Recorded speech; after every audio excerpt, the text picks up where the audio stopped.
Здравствуйте, интервью на БСТ в студии Алия Тагирова. В нашей республике, как вы знаете, особое внимание проблеме темы сиротства. И в эти дни в столице Башкортостана проходят съемки полнометражного документального фильма, посвященного именно этой теме. И я рада представить вам нашего гостя. Это автор и режиссер медиапроекта «Другие люди. Знак вопроса». Это очень важно. Кирилл Косолапов. Кирилл, здравствуйте.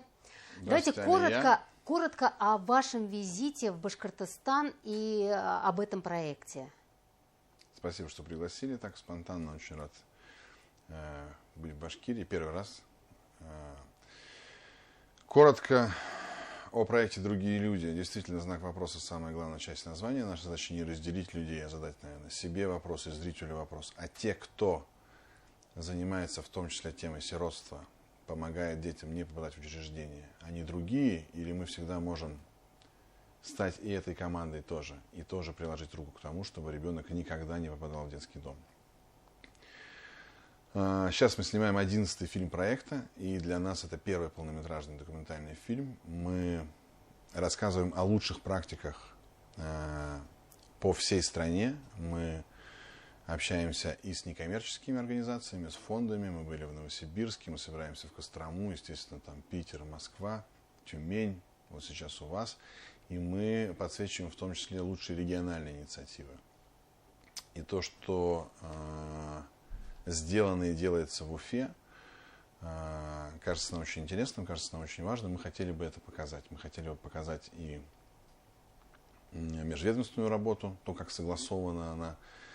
Мы хотели бы показать то, насколько регион в целом внутри себя ставит своими задачами сократить значительно количество детей, находящихся в учреждениях, как меняются принципы финансирования учреждений, когда сама идея, да, вместо подушевого, например, на погрупповое финансирование, тогда у руководителей учреждений появляется мотивация отдавать ребенка в семью, устраивать ребенка в семью, а не держать их у себя и так далее. То есть есть несколько прорывных прям моментов, я не буду, наверное, сейчас там в детали уходить, которые ваш регион здорово отличают.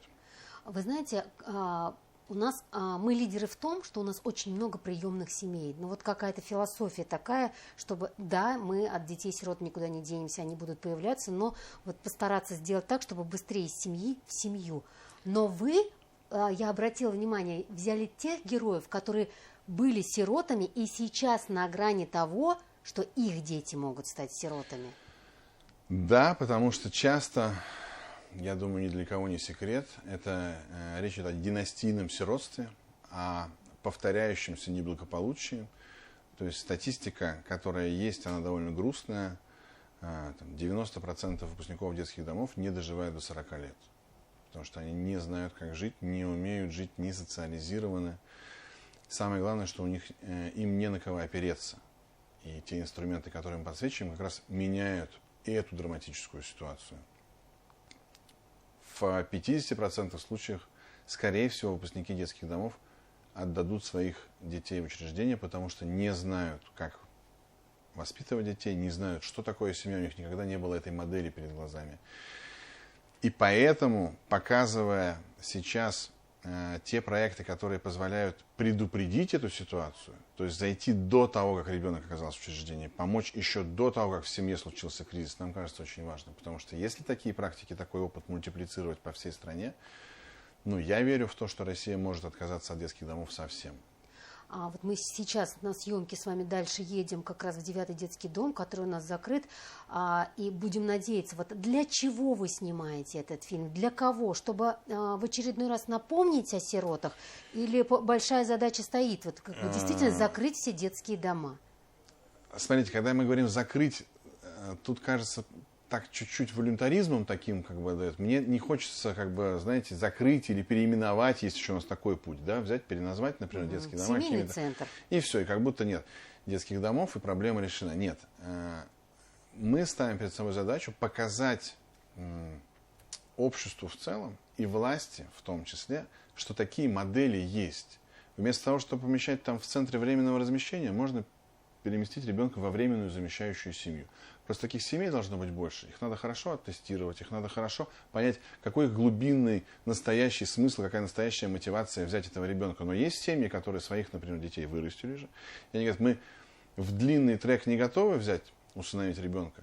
Но если ребенок оказался в кризисе, ему сейчас плохо, мы готовы его и обогреть, и позаниматься с ним, и накормить, и в школу поводить, и так далее. Временно, пока мама решит свои проблемы, или, например, мама оказалась в больнице, папы нет, да, таких ситуаций много. Ребенку не надо оказаться в учреждении, а оказаться как бы у добрых соседей, у заботливых соседей, у старших друзей, не знаю, у друзей, родителей и так далее, да. Эти модели есть, они работают. Мы хотим просто их показать, и моделей таких много. Наставничество, постинтернатное сопровождение. Если все вместе взять и соединить, то, по большому счету, ребенку неоткуда будет взяться в детском доме. Кирилл, вас знают как режиссера именно социальных проектов. То есть это инклюзия, это тема инвалидности, это тема сиротства. А сегодня работать в этой сфере насколько выгодно режиссеру? Творчески понятно, может быть, какие-то смыслы жизненные, экономические. Все-таки оборудование – это тоже очень дорогое удовольствие. Слушайте, нет, снимать кино дорого, с учетом того, какую географию мы поставили своей целью. Еще дороже. Еще дороже. Мы ездим с самыми минимальными, но все равно 6 человек группа, да. И у нас там несколько камер, это хорошие камеры, да, и много оборудования, свет, звук и так далее. Но как будто есть ощущение, что я эту тему не выбираю. То есть она выбрала меня сама с самого начала. Там в 2015 году я снял свой первый игровой фильм. Это была моя первая работа и последняя работа Льва Константиновича Дурова. Потом еще пара игровых работ. И потом стало понятно, что во всех этих фильмах один герой помогает другому. Но зритель не очень верил. Он говорил, Кирилл, классная история, но таких людей не бывает. Я говорю, подождите, вон их вокруг сколько. Посмотрите, сколько людей каждый день спасают судьбу и души. И так родился документальный проект «Другие люди», и уже тут не придерешься, тут уже все верят. Тут уже понятно, что это про людей. Что касается рейтинга, то есть в любом случае, любому режиссеру хочется оценивать, как вы стараетесь донести, я не знаю, какие анонсы, какая реклама должна быть для того, чтобы люди смотрели социалку, чтобы не было «видим плачущего ребенка, переключаем дешевый трафик». Мы стараемся не делать слезодавильное кино, мы все-таки стараемся цеплять, наверное, какими-то смыслами. Рейтинг, один фильм у нас зарейтинговался на Кинопоиске, почти 9 баллов, потому что сделали хороший трейлер, ребята, про которых мы снимали, хороший проект в Питере, инклюзивный, простые вещи. Сделали классный трейлер, он набрал 1 000 000 просмотров в социальных сетях, и люди оттуда переходили к нам, и высокие оценки ставили, потому что хорошая, это действительно получилась работа, очень приятно. Слушайте, стараемся, конечно, социалка это не комедия и не какая-то на слуху, то, что называется мем, то, что называется хайп. Это не про нас, у нас почти нет селебрити. С этим сложно, но я уверен, что свой зритель посмотрит, а это ценно. И с этим фильмом мы, конечно, хотим делать большие показы офлайн на разных площадках, разных мероприятиях. Достучимся, дойдем, донесем. Ваша команда, мне кажется, мы поработали с вами, посмотрели, это такие же люди, заряженные на, опять-таки, тавтология, на добро. Вы хотите изменить мир? Как вы вообще собрались? Слушайте, это все спонтанно. Настя, которую вы знаете под кодовым названием «Рыжая», да, мы с ней познакомились на фестивале «Лампа» в Перми. В общем, свои люди знают, где встречаться. Как будто мы с Васей мы делаем уже только в рамках этого проекта, оператор-постановщик Василий Мищенко, очень талантливый парень. Мы делаем только в рамках этого проекта уже 8-й фильм, а помимо этого мы еще там снимаем. То есть не только здесь, еще делаем разные другие штуки. Во-первых, это талантливые люди, а во-вторых, для них не пустой звук. Чужая боль, чужая проблема. И нам тяжело, мы устаем на самом деле, давайте будем честными. То есть периодически, снимая каждый новый фильм, мы говорим, давайте это будет последний фильм про социалку. И самое главное, ведь не вот чтобы взгляд, одна семья, другая, и уже как будто все одно и то же. Нет, этого не существует. Каждая семья, знаете, несчастлива по-разному, поэтому несчастна. Темы у нас разные, да, в том числе мы там снимали про детей не знаю, в Забайкальском крае, мы снимали в интернате для детей с тяжелыми психическими нарушениями. Это требует большой, так сказать, твердости духа идти в новую картину снова и снова. Да? Идем, продолжаем. Но каждый раз говорим, все, это последнее кино про социалку. Давайте в следующий раз снимем что-нибудь там. Что-нибудь, где мы сами отдохнем по-настоящему, подрайвим что-нибудь веселое, смешное там, наконец-то. И пока снимаем все снова и снова социалку. Да. Как вы думаете, может быть, пришло время вот этих социальных изменений, о которых сегодня все говорят, все к этому? 100% так. Ну, то есть я точно совершенно хочу... Я просто хочу сделать так,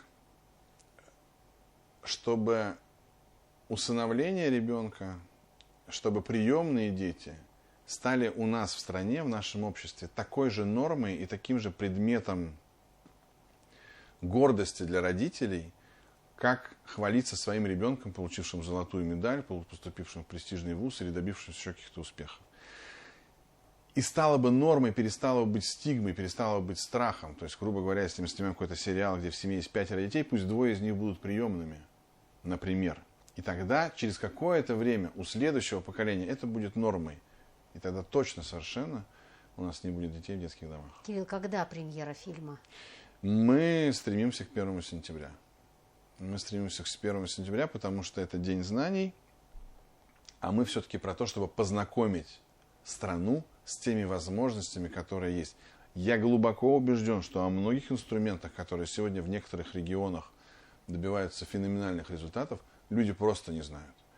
Если бы сегодня какая-то семья обычная, добрая, с большим сердцем знала бы, что она может взять на месяц, на 2, на 3, на 4 ребенка, у которого сейчас дома тяжело, и таким образом спасти ребенка, поддержать, не сломать его судьбу, не отправить в учреждение, где на самом деле довольно тяжело. При всем уважении к специалистам детских домов, ребенку там тяжело.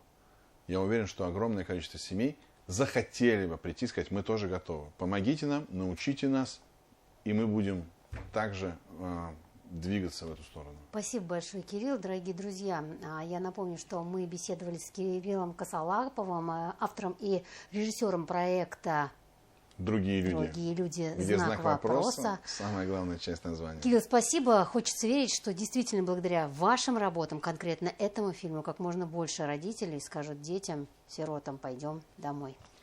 Алия, спасибо большое. Спасибо. Оставайтесь на БСТ.